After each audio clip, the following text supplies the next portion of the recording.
যারা যারা নবীর দুশমন, যারা যারা নবীর দুশমন, শুনি রাখো তোয়ারা, আরে আল্লাহ নবীর মাঝুদি নাই টিয়ারা। সুন্দর না হতা? যারা যারা নবীর দুশমন, শুনি রাখো তোয়ারা, আরে আল্লাহ নবীর মাঝুদি নাই টিয়ারা, টিয়ারা আল্লাহ নবীর মাঝুদি নাই। কোন পার্থক্য নাই। मैं मानता हो ए अक्ल वालो मेरा नबी जी खुदा नहीं है, मगर दिलों में ए नक्शा कर लो तबे मेरे नबी खुदा से जुदा नहीं है। আর হনদি সুন্নিয় কলে হনদি ন হই দি আর নবী বে খুদা বলি ন হই, তবে আর আকলত ইয়ানো আছে দে কলমা যেন লা ইলাহা ইল্লাল্লাহর ওয়ারে মুহাম্মাদুর রাসূলুল্লাহ আছে, পার্থক্য নাই, একই লাইনে আছে। এই জিনিসিয়ান আর আকলিয়ান আর ভিতরে আছে যে যদি বা আর নবী খোদা নয়, কিন্তু খোদা তুনাবা আর জুদাও নয়, ঠিক কি না? আর তুমি বিশ্বাসীন আছে যা হোক। নজরুল তো তারা ডইলে ন, নজরুল তো ইল্লে হদওয়া নবী তো নূর নবী ওয়া এই অন্য অন্য বলাই হরালি বিয়র হরালি ফরাই ইতার মুকুট ব্যাগিন বিষ অব্রমর তোর মুকুট দেখি মজা খেয়া হদে ক্যাং করতেন আয়তে আন নবীর দৌড় দিবে গুন গুন গুন গুরিয়ে করি।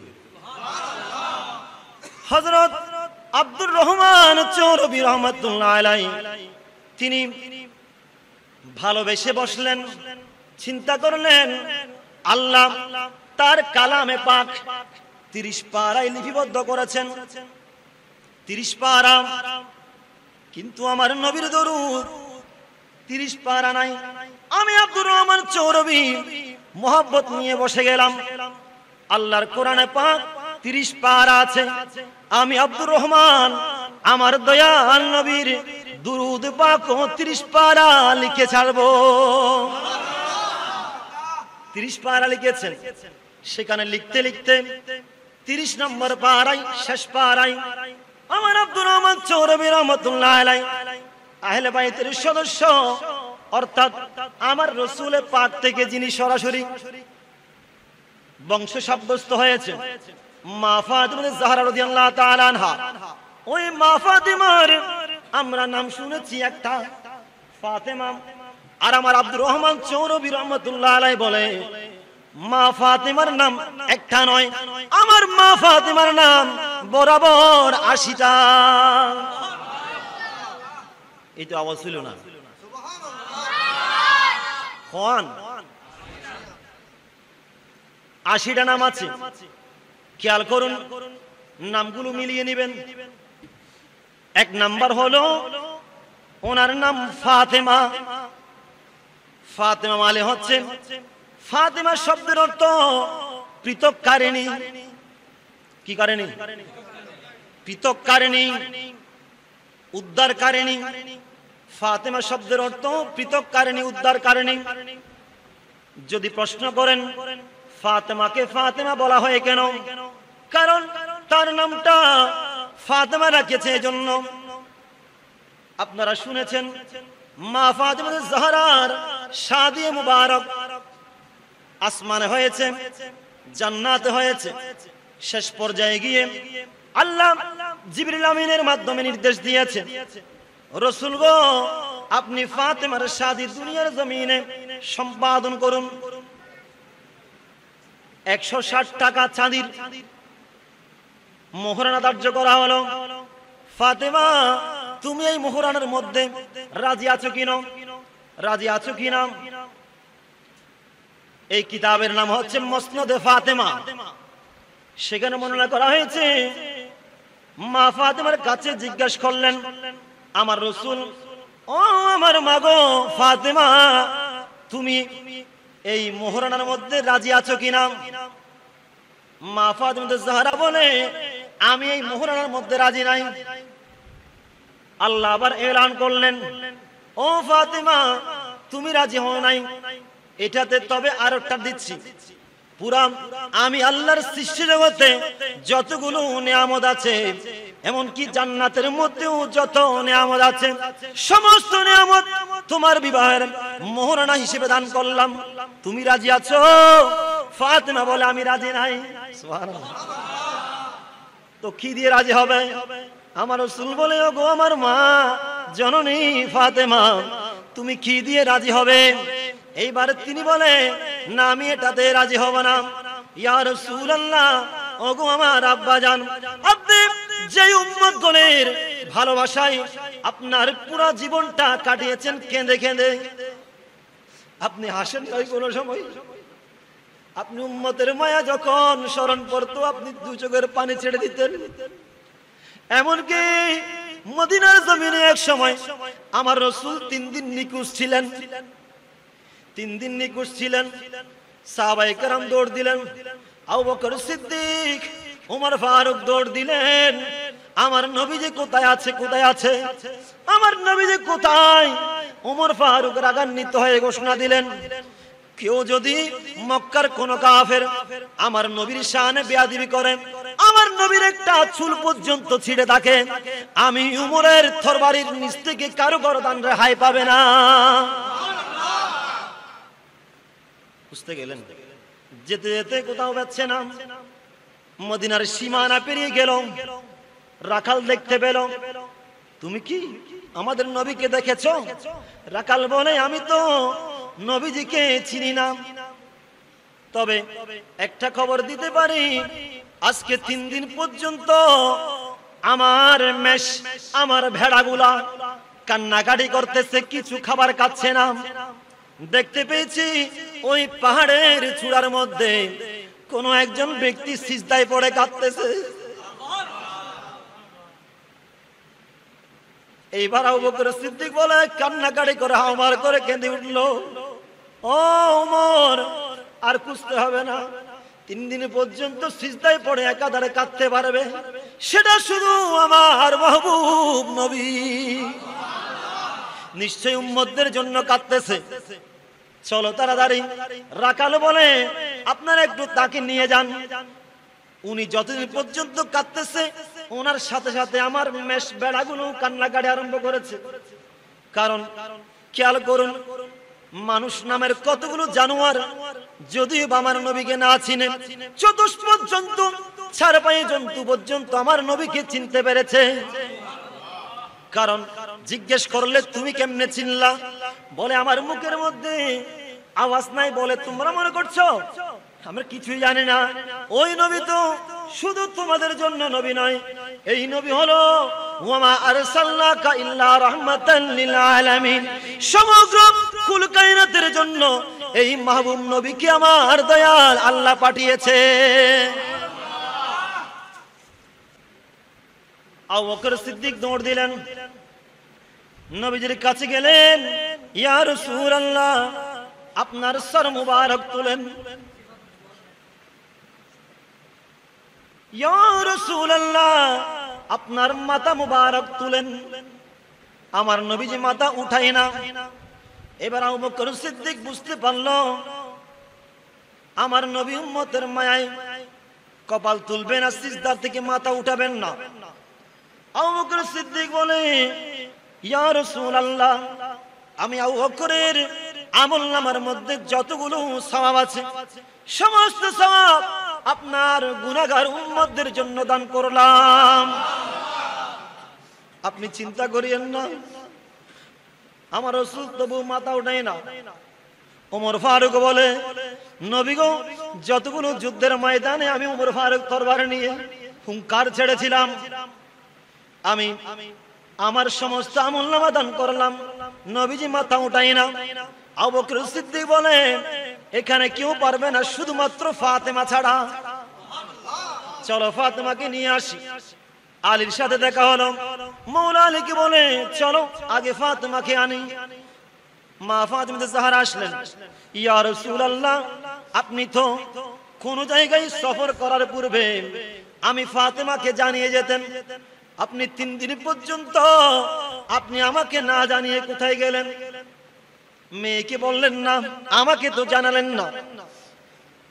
এবার তবু মাথা উঠাই না। ইয়া রাসূলুল্লাহ আমি ফাতেমারও সবকিছু দিয়ে দিলাম আপনার উম্মতদের জন্য। আমার রাসূল মাথা উঠাই না। এবার মা ফাতেমা জোহরা বলে, ওগো আমার আব্বাজান, আমি আপনার সবচাইতে প্রিয়, সবচাইতে আদরের নাতি ইমাম হাসান ইমাম হুসাইনকে আপনার ধর্মের জন্য দান করলাম। এইবার আমার নবীজি মাথা মুবারক উঠালেন, ও ফাতেমা তুমি কি বললে এমন? আল্লাহ তো কবুল করে নিয়েছে, আমার নাতি তো কারবালার জমিনের শাহাদাতের পিয়ালা পান করবে, আল্লাহ তো কবুল করে নিয়েছে। তো মা ফাতেমা জাহরার নাম মুবারক। ফাতেমা এইভাবে নিজের কলিজার টুকরা দুই সন্তানকে ইসলামের জন্য কোরবানি দিয়ে নিজেকে ফাতেমা পৃথককারিণী বলে প্রমাণ করে দিয়েছেন। আমি আমার আব্বার উম্মতদের আমি জান্নাত এবং জাহান্নামের মধ্যে মাঝখানে পৃথককারিণী হিসেবে আমি ভূমিকা পালন করব। কেমনে? মা ফাতেমার নাম আরেকটা নাম হলো দামিয়া। দামিয়া মানে হচ্ছে রক্তদানকারী। ও মা ফাতেমা জাহরা, আপনি কেমনে রক্তদানকারী বুঝতে পারবেন? মা ফাতেমা নিজে রক্তদান না করলেও ওনার কলিজার টুকরা হুসাইনকে কারবালার জমিনে সপরিবারে শাহাদাতের মাধ্যমে আমার রাসূল পাকের দ্বীনকে ধর্মকে জিন্দা করেছেন। इस्लाम जिंदा होता है हर करबला की बात। करबला की बात माने हुसैনের গলার মধ্যে তরবারি কি বাত। তরবারি চলার পরে ইসলাম জিন্দা হয়েছে। মিথ্যার কাছে মাথা নত করেন নাই, সত্যকে জিয়ে রেখেছে। বলেছিলাম ফাতেমার নাম ৮০টা। কয়টা? ফাতেমা বললাম, দামিয়া বললাম, ফাতেমার নাম হচ্ছে জাহরা। জাহরা মানে ফুলের কলি। ওর মানুষের আওয়াজ না হলে ওয়া অনর মার অন দিন না পারো। আর মা বে হালাসু শিক্ষি হইলো, আর মা লাঙ্গ হইলো, আর মা বুবা হইলো, আর মা আদা হইলো, আর মা যত কুৎসিত হোক না কেন, মা ইবা আর হাসে সান্দুক তুনো সুন্দর। ঠিক কিনা? আমি চাঁদকে বলি তুমি সুন্দর নও আমার মায়ের মতো, আবার গোলাপকে বলি তুমি মিষ্টি নও আমার মায়ের। সুবহানাল্লাহ। মা তো ফাতেমা জাহরার আরেকটা নাম হলো জাহরা বলা হয়েছে। জাহরা মানে ফুলের কলি। আপনাকে ফুলের কলি বলা হয় কেন? বলে মা ফাতেমার নাম জাহরা বলা হয়েছে কারণে ফুলের কলি যেমন পবিত্র সুবাসিত, ঠিক সেরকম আমার মা ফাতেমা জাহরা অত্যন্ত পবিত্র ছিলেন। বেয়াদবি মাফ করবেন, আমার রাসূল পাক সাল্লাল্লাহু তাআলা আলাইহি ওয়াসাল্লাম বলে গিয়েছেন আমার ফাতেমা পৃথিবীর অন্য কোন মহিলার মতো নয়। আপনার মা, আপনার বোন, আপনার স্ত্রী প্রত্যেক মাসে মাসে নাপাক হয়, কিন্তু আমার মা ফাতেমাকে আল্লাহ এমন ভাবে পবিত্র করেছেন, সমস্ত প্রকারের নাপাকি থেকে মা ফাতেমা জাহরাকে পবিত্র বানিয়েছে। আল্লামা জালালউদ্দিন সুয়ুতী রাহমাতুল্লাহ আলাইহি তিনি লিখেছেন আমার রাসূল পাক যখন জান্নাতের খুশবু নেওয়ার ইচ্ছা পোষণ করতেন, মা ফাতেমা জাহরার পাশে গিয়ে নিজের কন্যার কাছ থেকে এই জান্নাতের খুশবু নিতেন। সেই তো জাহরা, সেই তো জাহরা। আবার ফাতেমার আরেক নাম, তিনার নাম হচ্ছে বতুল। বতুল মানে অতুলনীয়। সুবহানাল্লাহ বলুন। তিনি পৃথিবীর কোন মহিলার সাথে তার তুলনা হয় না, ইনি এজন্য তার নাম বতুল। এগুলো কেন বলছি? আপনার মা, আপনার স্ত্রী, আপনার বোন যার নেতৃত্বে থাকবে মা ফাতেমা জাহরা, যিনি আওলাদ রাসূলের, যিনি খানদান, ওই মা ফাতেমা জাহরার ভালোবাসা থাকা দরকার আছে কিনা? আহলে বাইতের যিনি সদস্য, যার মাধ্যমে মেয়ে পৃথিবীর সমস্ত মানুষের সিলসিলা বংশধর সাব্যস্ত হবে পুত্র সন্তানের মাধ্যমে। আমার নবীজি এখানেও দেখিয়ে দিয়েছেন, উম্মত আমি বেমিসাল, সমস্ত পুরুষদের পুরুষত্ব, সমস্ত পুরুষদের বংশ সাব্যস্ত হবে পুত্র সন্তানের মাধ্যমে, আর আমি নবীর বংশ সাব্যস্ত হবে কন্যা সন্তানের মাধ্যমে।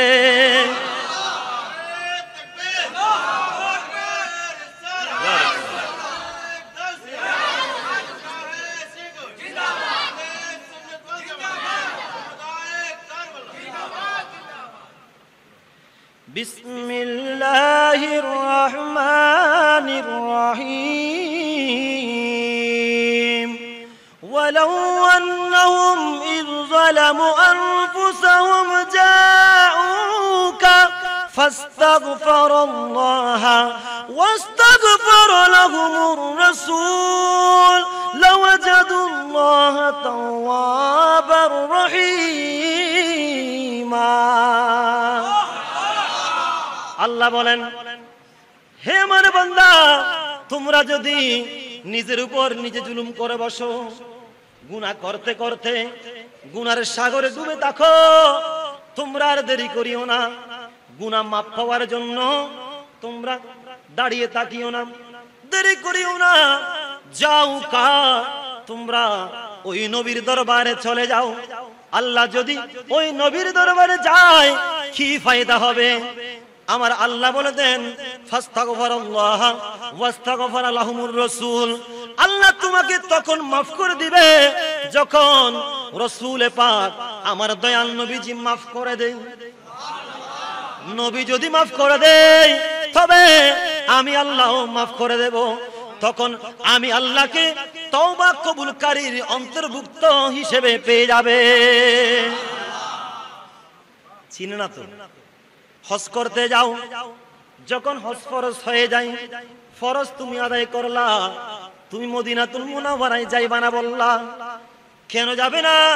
হজ করে মানুষ, তুমি আদায় করলা ফরজ, কিন্তু হজ করার পরে একটা মানুষের আমল নাম এমন হয়ে যায়, মায়ের গর্ভ থেকে জন্ম নেওয়ার পর নিষ্পাপ যেমন থাকে তেমন হয়ে যায়, অর্থাৎ গুনাহ মাফ হয়ে যায়। গুনাহ কখন মাফ পাবে? এই কোরআনে পাকের আয়াতের মধ্যে বলে দিয়েছেন, গুনাহ তো মক্কায়ে মুআজ্জামায় গেলে গুনাহ মাফ হয়ে যাবে, এটা সরাসরি বলা হয় নাই। মক্কা যাও হজ করার জন্য, ফরজ হয়েছে ফরজ আদায় করার জন্য। আর তুমি যদি মায়ের গর্ভ থেকে জন্ম নেওয়া ওই বাচ্চার মতো নিষ্পাপ হতে চাও, তবে যাও কা ফাস্তাগফিরুল্লাহ ওয়াস্তাগফারা লাহুমুর রাসূল লাওয়াজাদুল্লাহা তাওয়াবার রহিমা। ও আমার বান্দা, তুমি যদি নিষ্পাপের মতো হয়ে যেতে চাও তবে তুমি আর দেরি করিও না, আমার মাহবুব নবীর দরবারে চলে যাও। হঠাৎ নবীর সারা হন রাহাই আছে? নবী ছাড়া নাই, নবী ছাড়া, আরে নবী গলার মা, নবী। সুবহানাল্লাহ। হেরা গুহায় আল্লাহর হাবিব, হেরা গুহায় আল্লাহর হাবিব, আরে নবী মদিনা ওয়ালা, উম্মতি উম্মতি বলে সদা, উম্মতি আরে কান্দে মদিনা ওয়ালা, নবী ছাড়া নাই, নবী ছাড়া। ওরে জানো দুনিয়া ওয়ালা, নবী মোদের নয়ন, নবী গলার লা, নবী মোদের নয়ন। সুবহানাল্লাহ। আল্লাহ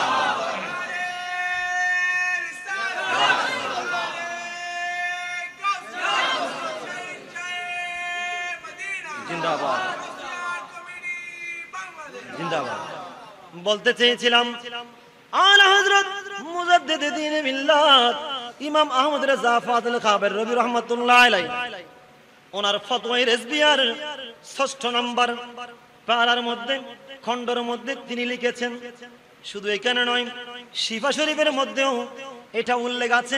এমনকি ইবনে হাজার মক্কি রাহমাতুল্লাহ আলাইহি তার কিতাব নাসিমুর রিয়াজের মধ্যে ওই উল্লেখ করেছেন ফতোয়া, যে ব্যক্তি আমার দয়াল নবীর শানে বেয়াদবি করবে তার শাস্তি কি হতে পারে।